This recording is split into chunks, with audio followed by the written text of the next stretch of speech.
Welcome back to the Family Movie Night podcast, where we want to help your family have better conversations around the content you consume. We are on episode 53, and today we are talking about a really fun family film called Spies in Disguise, which not only is apt because it is about a spy named Will Smith, who is one of the, not named Will Smith, played by Will Smith. Okay, let's just be honest, though. The character's name might as well just be Will Smith, because I don't care what his name is. I called him Will Smith the entire movie. Yeah. But he is a super spy, Lance Sterling, and his scientist, Walter Beckett. They're almost exact opposites. Lance is smooth, suave, and debonair. Walter is not. But what Walter lacks in social skills, he makes up for in smarts and invention, creating the awesome gadgets Lance uses on his epic missions. But when events take an unexpected turn, Walter and Lance suddenly have to rely on each other in a whole new way.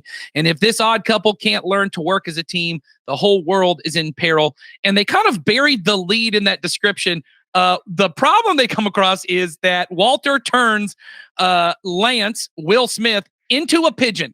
And so this movie is about a spy who is in disguise, but also a spy who's in the skies. So there you get two little puns there. But before we get into talking about this movie, I want to talk to my wonderful co-host, the hero of our podcast, Will Smith himself. Have you been Will Smith on this podcast yet? Have we done a Will Smith movie, Donnie Dorsey? I feel like in contrast, I have at some point. I mean, I feel like it's the inevitable, like, because he's the constant hero. So basically, unless you are a cheek that needs a slap. Yeah. Unless it's a heel turn, unless it's a wrestling heel turn. We just ignore it. We ignore it. But honestly, that's a pretty good. I hadn't even thought about that connection, but what a good connection for the themes that we will be talking about today in terms of how do I deal with conflict. But this movie talks about that a lot. Will Smith did not take his own advice. He was very Lance Sterling in this.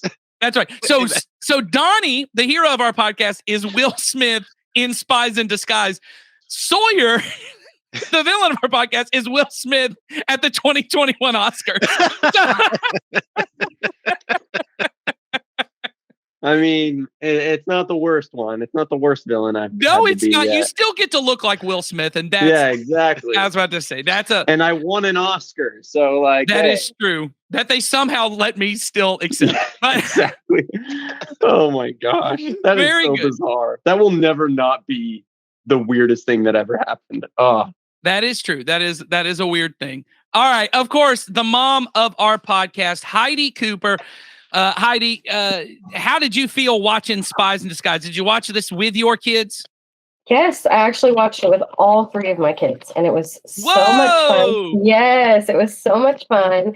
We laughed so hard, and I think it was funny because a lot of times, like it has some like adult humor at times, and I think sometimes like the younger kids would laugh at stuff that me and Jackson were like, wait, what, did they understand that? And so, that was kind of funny, but yeah, my 6-year-old totally loved it. And the other two, yeah, they really enjoyed it, but I think Abel, it was a little over his head. He's 3.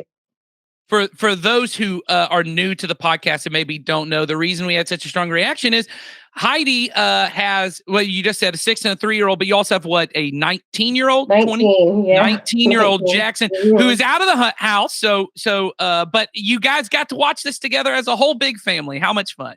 Yeah, it was awesome. Well, very cool. Well, before we get to talking more about Spies in Disguise, Donnie Dorsey, why don't you tell them what we do on this podcast? Yeah, so on this podcast, we encourage every family at Community Christian Church to have a monthly movie night to help you and your children build memories, start conversations that'll matter. Now, the goal of our family ministry is to help you raise your children to love Jesus and his way of life above all other things. And we know that critical to that is for you to have a routine, regular time of connection, and shared experiences that'll help you build stronger relationships. Yeah, and movie nights are great opportunities to do that because movies are not only an easy way to share laughter and joy together, fear and sadness as well in a safe environment, but they also give us a chance to talk about what matters most to us in ways that are meaningful and memorable with our children. And on this podcast, we want to not only recommend some movies you can watch on your monthly movie night, but give you some ideas of meaningful conversations you could have with your children during or after the movie. And as always, the point of this podcast is not to give you one more thing to add to your to-do list as parents that you are going to feel guilty about not getting to. But we just want to make it easier for you and your kids to enjoy being together and then hopefully build some memories and have some conversations that matter. And so throughout our podcast today, remember, we just want to have fun and help you think through simple and easy ways to share your love of Jesus with your kids. And we think this is a great movie that's going to help you do that because this movie not only is a lot of fun and is really funny. So if you've got young kids, and as Heidi's already said, I think this is funny enough that, excuse me, if you've got both young kids and older kids, like some teenagers, I think there will be enough. There's enough humor, but I think some of the action is kind of inventive and fun enough that it will hold their attention. It's not like, I wouldn't say quality level, that it's not on the level of like an Incredibles, but has kind of a feel of the Incredibles, and that the action's kind of inventive. And there's lots of humor that's kind of laced without. And so I think all of your kids will enjoy getting to watch this movie. And there's some great themes that we're going to talk about, that whether you talk about it during the movie or these are just some things you can bring to a conversation with your kid, I think are going to be really helpful for your family as far as following the way of Jesus.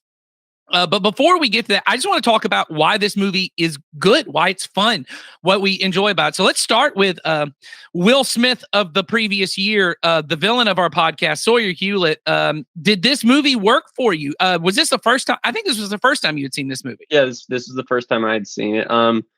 Yeah, it worked for me. I think Will Smith and Tom Holland do a good job of backpacking the movie. They are, look, they're just two really charismatic actors, and that even comes through just in their vocal performances and stuff like that. Really good. You mentioned it, the action. I was surprised at how much I enjoyed it. I was honestly dreading this movie when I heard the concept. Like, I was like, oh gosh, like it'll be good for little kids. And I will say there are lots of, as you could probably imagine, there are a lot of pigeon poop jokes. Yeah. So you just have to stomach those. Yeah, I am not the biggest fan of a good poop joke, but this one is loaded with them, and so I was kind of dredging through it all. But no, I actually did end up kind of liking this movie. I would not say it's one that I'm gonna like revisit anytime soon, but like it's definitely it's just a charming movie. I don't know how else to describe it. It's really fun. The humor, we've also talked about, the humor is really good. Yeah, I would recommend it for a family with kids. I wouldn't recommend it to another single 26-year-old dude, but like, it's not much that I would. I just want to make a list of movies Sawyer's recommending to single 26-year-old dudes. I don't know. That also coincide with our family movie night podcast. I'm just saying, what is this genre of movies? I don't want you to answer because I don't want to get into that, and I'd like you to keep your job. But Donnie Dorsey, resident funny man on the podcast, what worked for you on this? I gotta imagine this movie was a slam dunk as far as humor. I mean, you have spoken several times about your love for Will Smith and as an action hero, as a comedy guy. What worked for you, man? Was this a slam dunk? Yeah, I think it definitely was a slam dunk. I think they did a good job of building up the characters. Like they gave you things to invest in the characters, to make sure that you actually cared about what was going to happen next. I mean, from Walter, and his backstory that would eventually play out in the movie, and also watching, Sterling kind of going through his metamorphosis of sorts. Like, I think it had levels to it. I think for adults watching it with their kids, I think there was a lot of entertainment, some good comedy, some strong comedy. And I think for the kids, there was action, and there was jokes that were on their level, and the visuals. Cause I know when I was watching it with my daughter, like she was very much like, she was like, oh, this is awesome. And this is cool. And she was deciding who was like, oh, that's terrible. Why is he doing this? And like, she was very engaged in the movie and the plot and the story. So like, definitely highly recommend. Yeah, I'd say I watched this movie the first time in 2019. It came out around Christmas, and I watched it with all my kids. So in 2019, I had a she had just turned 8, an 8-year-old, a 6-year-old, a 5-year-old, and a 4-year-old. And we went to see this movie, and they loved it. They thought it was really fun and really good. But I could tell at the time, like the plot, they were kind of losing it a little bit. They just mainly liked the pigeon flying into things and all that kind of stuff. But this time watching it, they were really invested in the plot. Also thought it was very funny. So I think really any age group in that kind of thing is really good. Here's a couple things I will say about the movie that were shocking to me. Here are some actors that are in the movie that I did not realize made a cameo in the movie. Reba McEntire is in this movie. Yeah, completely bizarre there. She's the director. She's the director of the spy agency. Yeah, Joyless. Oh. And then Masi Oka, who for fans of the early 2000s heroes on NBC, he was Hiro Nakamura, the guy who could freeze time. So that was a big deal. Somehow brought him back in 2019. And then Rashida Jones is in this movie. Mark Ronson is in this movie. Music producer Mark Ronson plays some special agent at one point. If you like Uptown Funk, that's Mark Ronson. Was he the one who was talking about his his sneakers? I think so. I didn't know any of this. I'm looking through just all the different people that are in this movie. It's just absolutely nuts. All the different character actors in this, but and then Mark Ronson. All the actors and Mark Ronson. So Heidi Cooper, you already said your kids enjoyed it. What was the highlight of watching this movie with your kids for you? So I think obviously the highlight was having all 3 of them with me. Yeah, that's pretty wonderful. So that was fantastic. But I think it was just it was really action-packed. It moves quickly. There's lots going on. And Sawyer, I'm so sorry, but poop jokes are fantastic. I have to disagree with you there. Especially if you got little kids. It's something everyone can laugh at. Yes, because they just belly laugh at anything poop. And then when he laid an egg, I literally thought one of them might eat our pants. That was amazing. We laughed so hard. Yeah. He was like, "What's that?" Oh, wait, you laid an egg. You're a girl. You're a girl now. It was amazing. Yes. Yeah, we loved it. I think the humor was the most fun just because I love laughing with my kids. It just is so fun. But I think it's also cool because I have really different personalities in all 3 of my kids, but especially my 2 boys, and to see them respond differently because they are very, very different. And so they responded differently.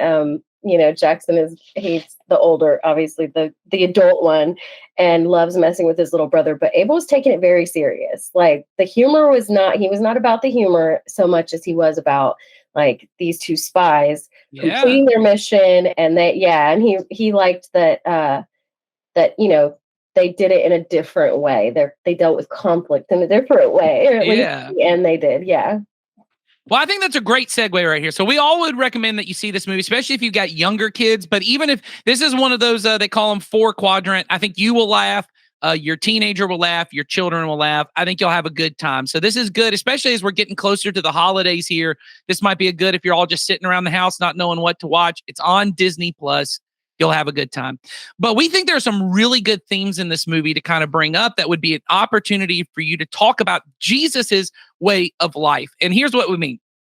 Kind of I would say the central plot mechanic of this movie being that Walter turns Lance into a pigeon.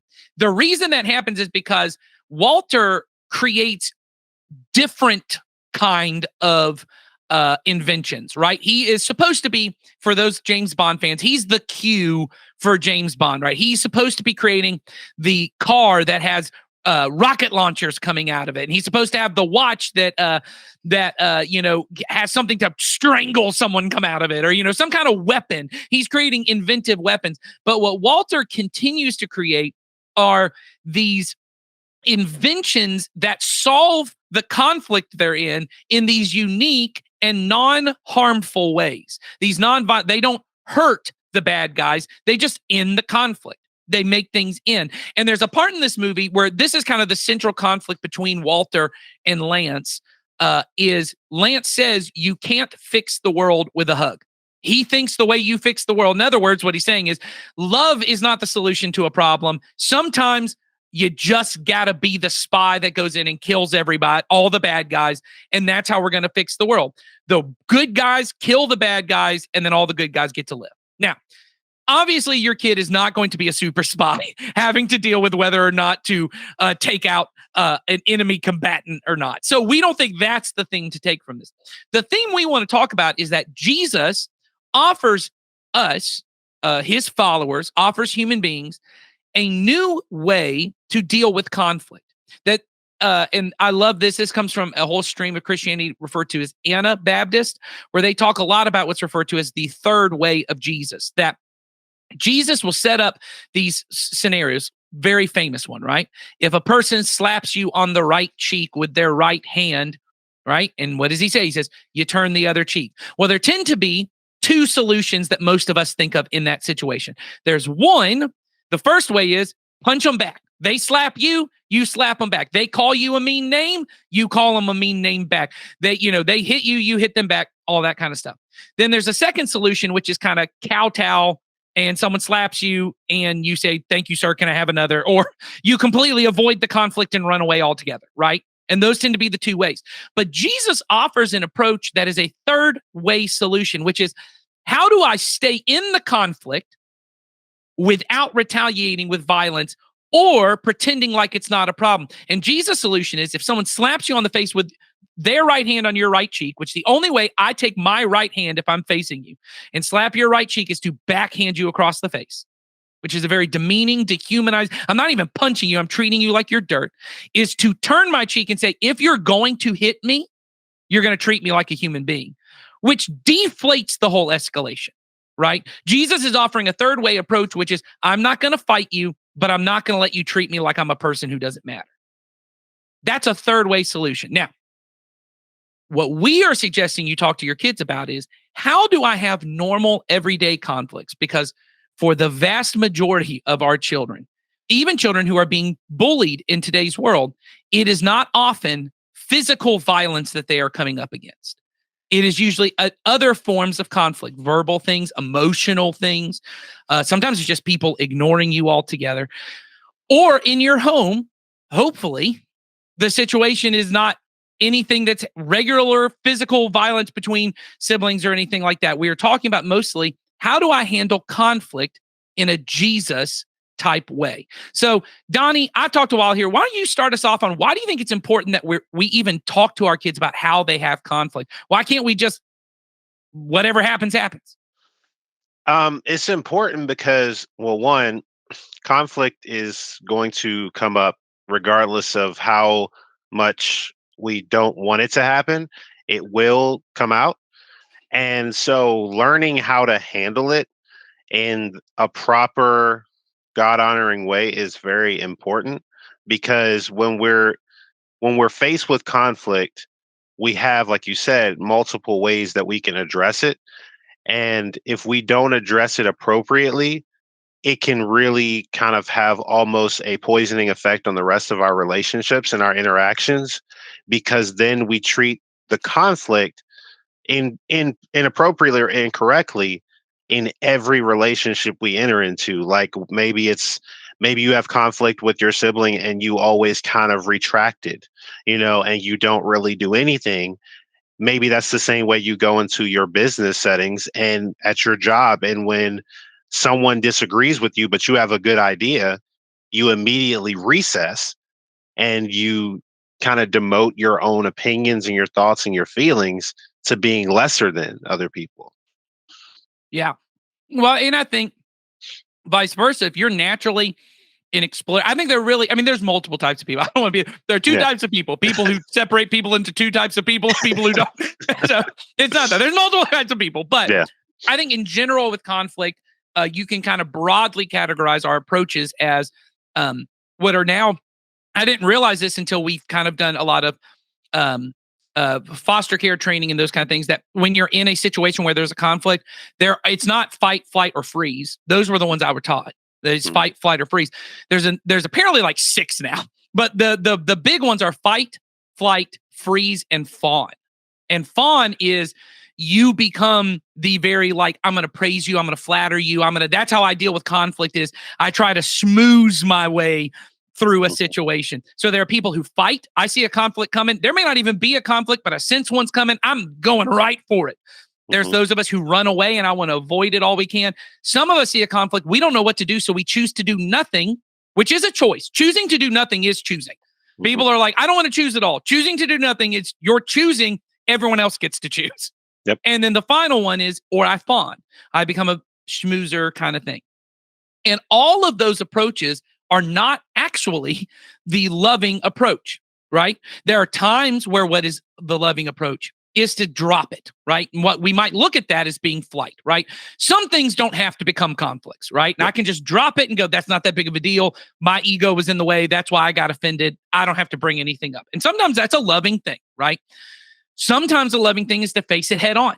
And I'm going to be honest. I'm going to speak my mind. I'm going to do all this.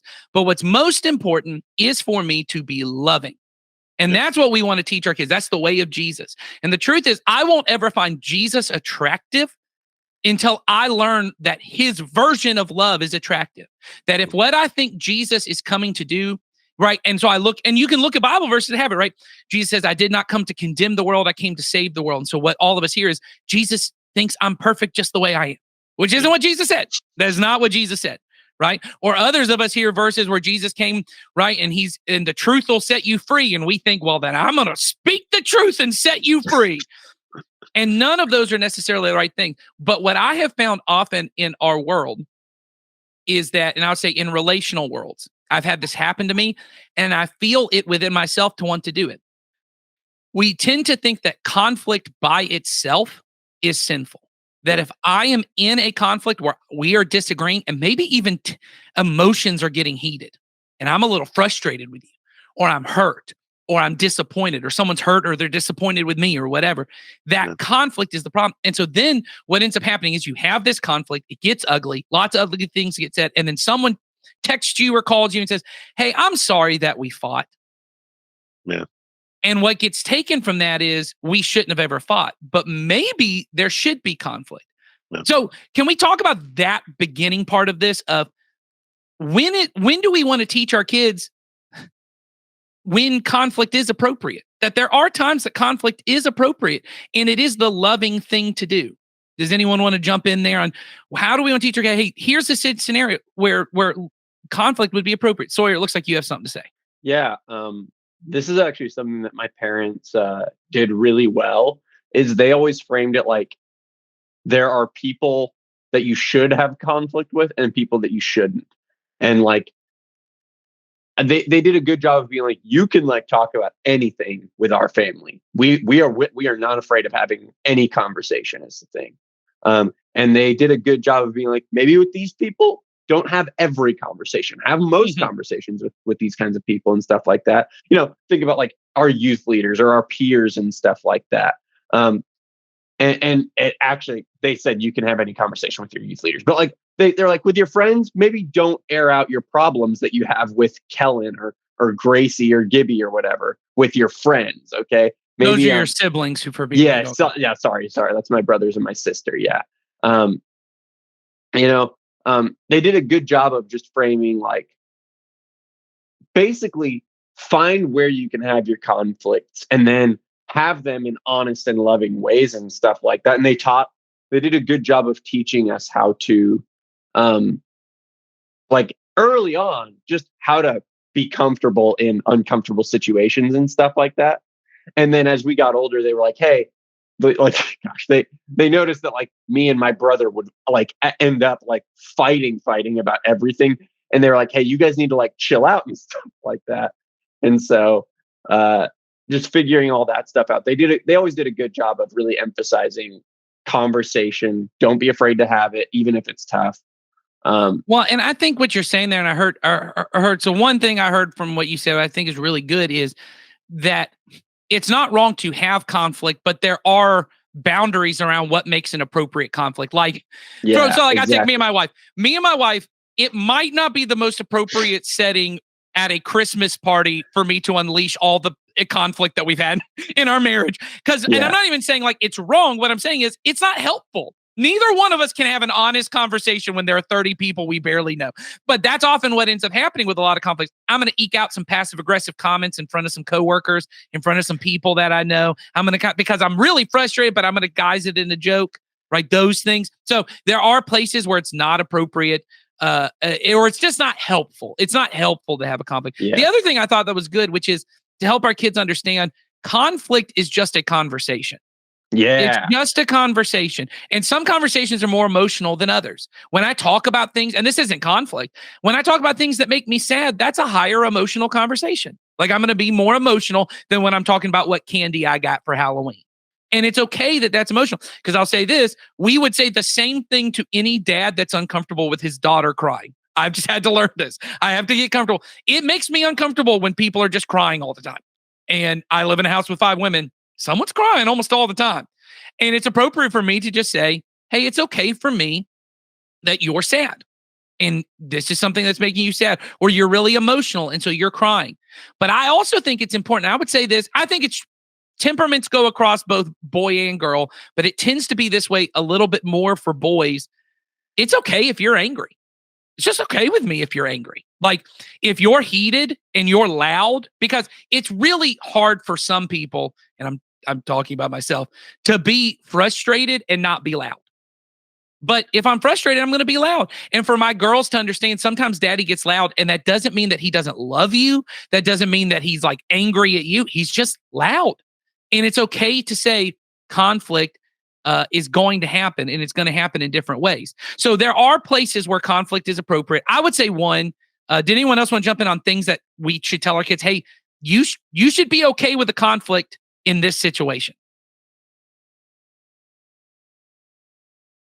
Yeah, I think one thing that I try to like encourage my kids to see is that like their behavior when it causes conflict within, our relationships with each other, that this is like our practice ground, like this is where we get to work some hard stuff out, that if we figure it out with each other, and remember that we all love each other, we are all in this for each other and we want the best for each other.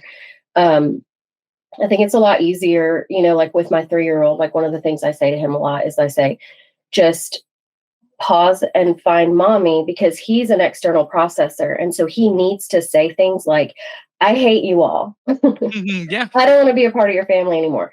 He's only 3. It would be foolish for me to say, you don't say things like that, because then it teaches them just don't say them out loud, but you can still have them in your heart and don't process them, because he's the kind that needs to say it out loud to be able to correct those lies and start saying something different. I'm super mad at you, but I don't hate you. I love you. Right. That's the thing that I want him to get to. But it took me, I was in my 30s before somebody taught me as an external processor how to pause before I speak, and it was unfortunate for me and anybody who was in a relationship with me probably that I didn't learn that till I was in my 30s. But yeah, with my kids, I think, just teaching them little things, like with my daughter, she will accidentally hurt her younger brother, and then she gets mad just because he's hurt, because she actually feels bad that she caused a pain or discomfort, but she acts as though she's mad. And I'm like, wait, hold on, you're mad at him? And when I rationalize it with her and just kind of talk through it, then those emotions kind of can take a back seat or whatever. And they can realize, like, he didn't actually do this. He didn't cause this, things like that. And they can move past it. But yeah, I think it's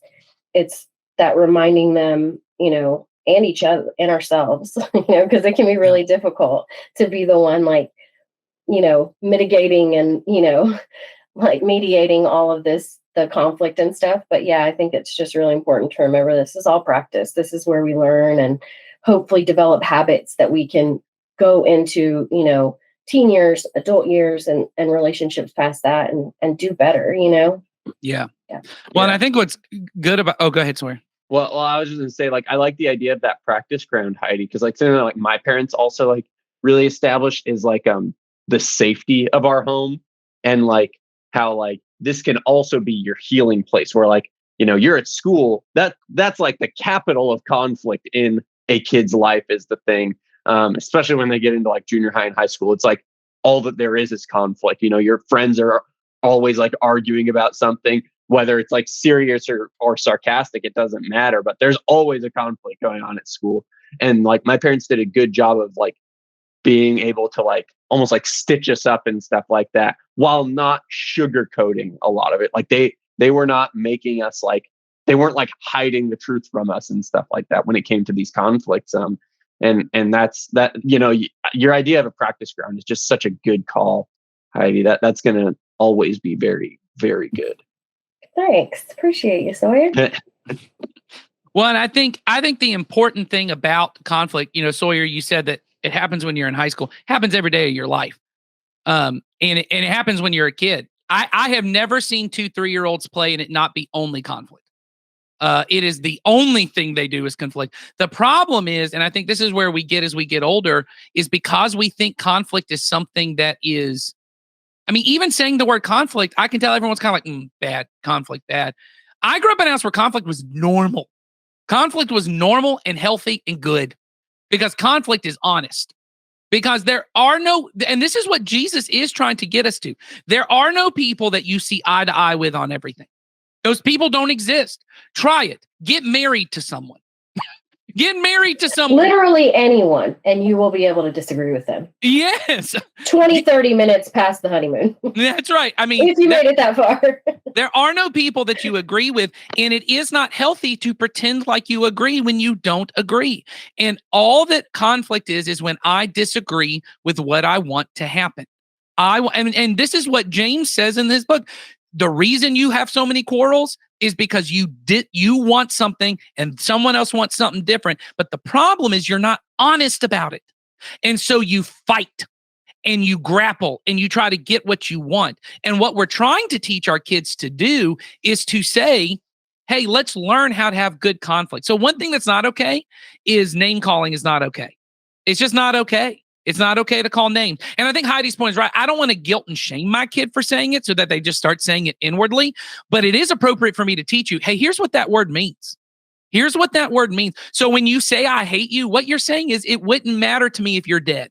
And you don't actually mean that. What it is that you reached for, even at 3, because I've said this to my 3-year-old the time, you reached for the most extreme word you could think for. Your brain is searching for what's the most extreme. It isn't actually describing how you feel. Because even in that moment, because I remember, so for those who want to get it set, this is a Becky Martin parenting technique right here that I'm sure she'd be happy for. My brothers and I used to say we hate each other all the time. Because that's what kids do. Like Heidi said, that's what all kids do. We say we hate each other all the time. And my mom just said, hey, I'm tired of hearing that. That means that you would be okay if they're dead. So she went and got a kitchen knife, handed it to my brother and said, stab him. If you don't care that he's dead, stab him right now. And of course, my little brother, and I'm terrified because I'm like, well, this is it for me. It's over now. This is going to be it. Because I'm like 9 and he's like 6. But he's 6. And what does he do? He starts to cry. And he drops the knife. Because he doesn't actually hate anybody. He doesn't actually hate anybody. He doesn't really, one of the things, I'd say this to one of my girls all the time. They go upstairs every time something happens. I hate this day. This is the worst day. And I said, that's a better thing to say. You can hate this day. You can wish this day was over. I said, but when you have these things, I want to teach my kids. And like I said, you're not trying to shame anyone. I'm not coming, you ungrateful little blah, blah, blah, blah. Like that doesn't help. But to sit and go, hey, I understand you're really angry. And I understand that this was the word you thought was bad. Do you know why this word hurts people though? And you don't want to be someone who hurts people. So what could you have said? My wife is one of the best people I ever know at this, making kids do do-overs. When you do it wrong, we're going to do it. So she makes them go back and say, instead of saying, I hate you, what should you have said? I'm really mad that you took my toy. It made me feel like you didn't care about me and I wanted to hurt you. Well, now so the other day, and this is just a long way. I praised my daughters for this. It blew my mind. Cause like Heidi said, I know 30-year-olds who are married who can't do this. My daughters are upstairs playing in the room. 3 of them are upstairs playing in the room. And one of them, they come down and they're storming downstairs. They're coming down with that intensity. I'm like, oh God, this is bad. And they're going outside. And I said, I thought y'all just said y'all wanted to go upstairs and play. And one of my daughters, did she say? And she's crying. And I'm like, oh God. And I can see this is my daughter who normally bursts out in anger. And she stopped her sisters and said, when we were upstairs and you told me that you didn't like the way that I did hair, that made me think you thought I did bad at everything. And that really hurt me. And it made me think that maybe I'm no good.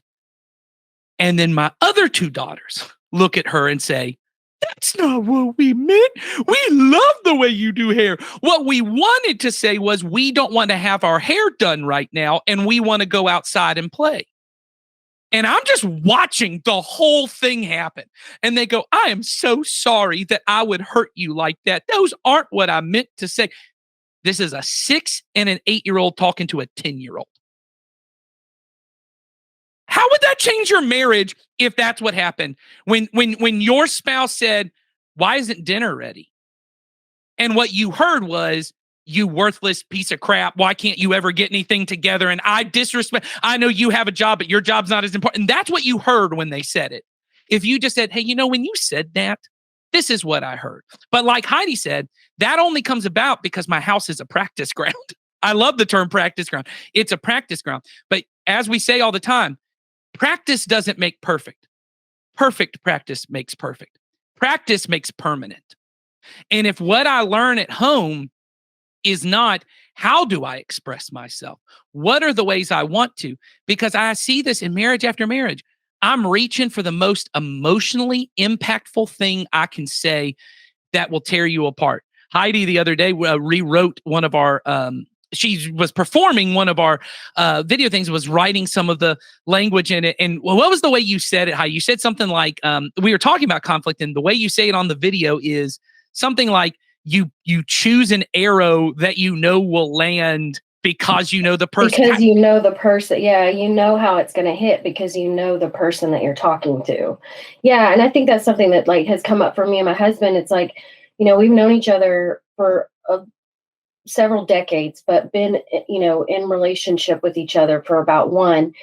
And I think one of the things that I kind of want to say, like you were talking about how you grew up.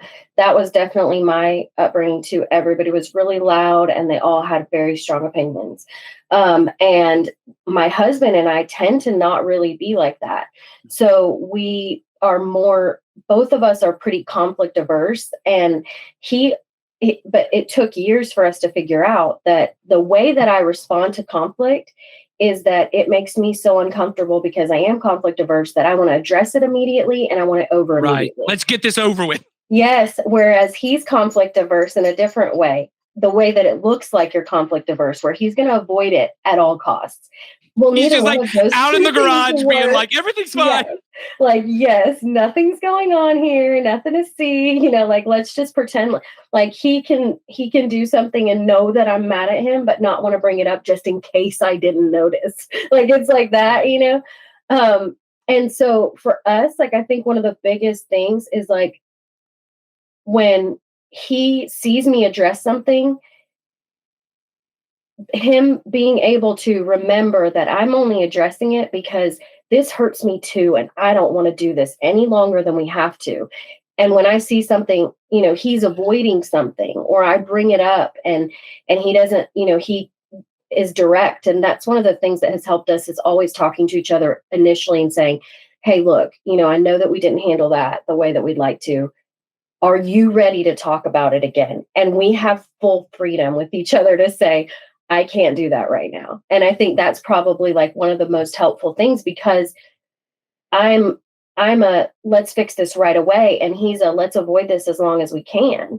So that's kind of our middle ground, for dealing with that. And I think that's helped us a lot.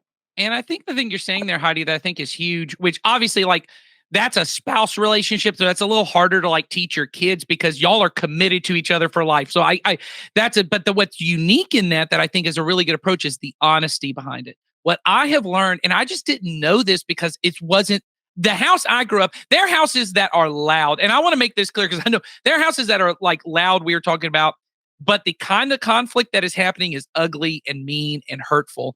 My home was a loud home But and this is something I really respect. People who've known my dad forever, the one thing, he gets a lot of stuff wrong. The one thing he will always be is honest with you. He is going to tell what he thinks and what is true.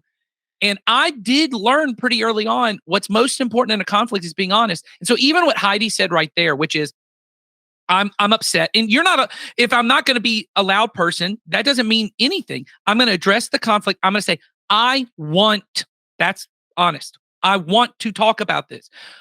Will you be honest enough to tell me is now a good time?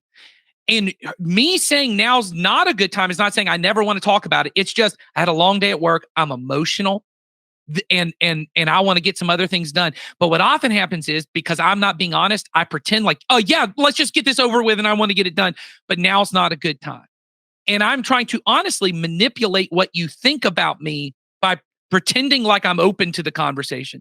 So what I try to say to my kids all the time, and that was what I was trying to communicate with the I hate you thing is, when you say I hate you, that actually isn't what you mean.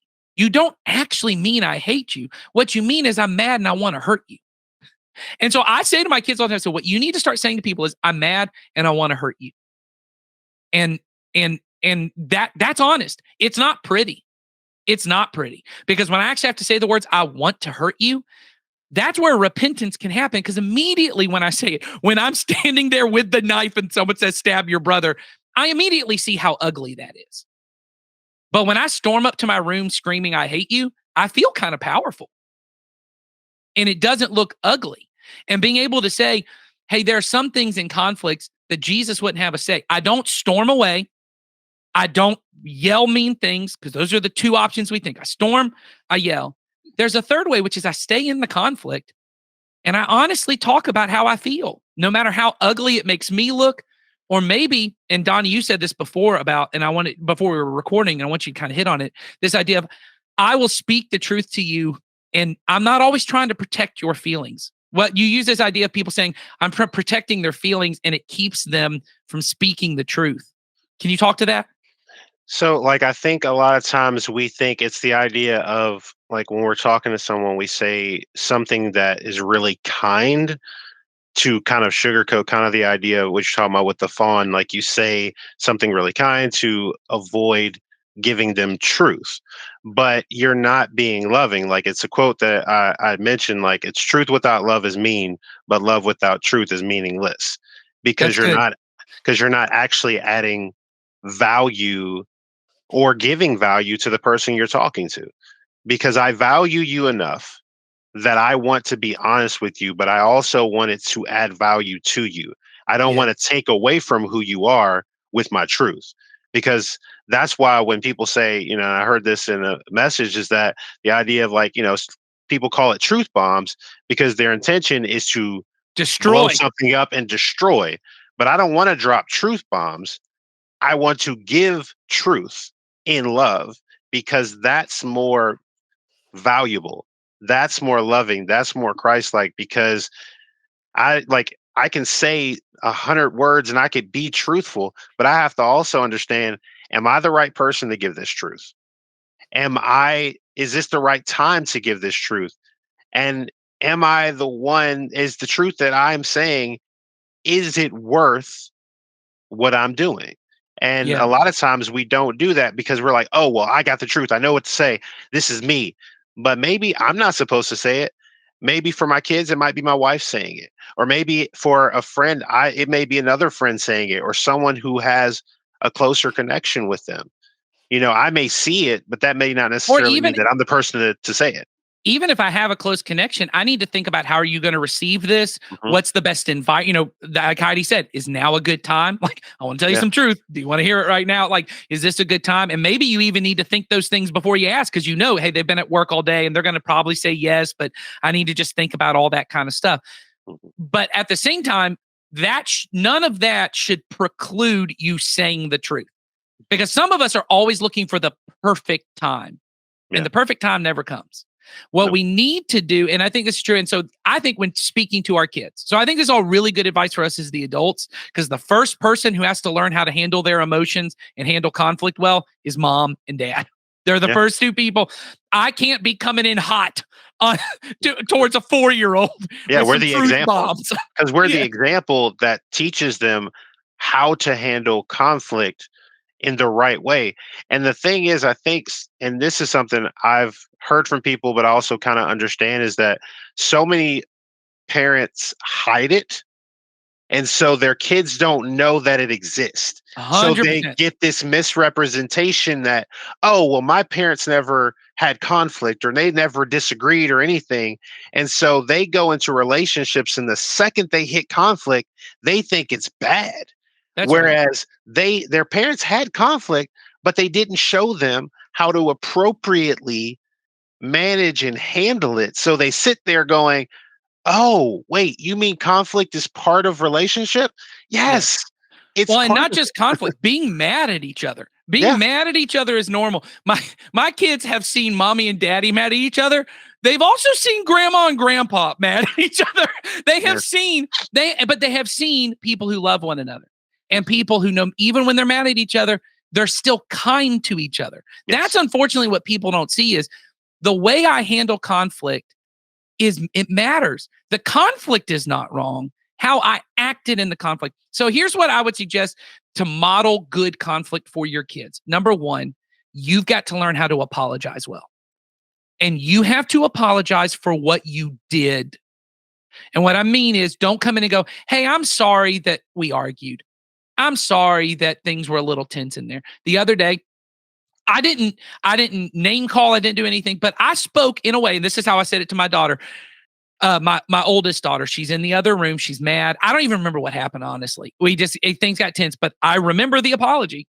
I went in to her and I said, I am really sorry for the way I spoke to you in the other room. If someone spoke to me the way I just spoke to you, it would be hard for me to be as respectful as you just were. And I'm proud of how respectful you were. And I am very sorry for the way I spoke to you. That is never okay. And I want to know, I always want to know that me and you are okay. And of course, at 10, she's like, yeah, of course. But I want to hold that when she's 16 and she's 32, that I'm able to say to her, because I'm going to, and for her, because this does two things. One, it models for her how she should apologize to other people.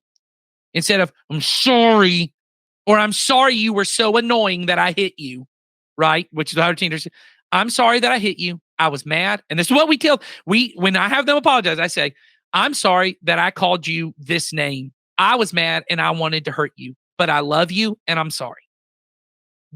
It's specific. It's important to be named, because how many of us are waiting for mom or dad or a previous boss to apologize for a specific thing? And it's like, we can't move on because I just need to hear that word. And I want to teach them in the same thing.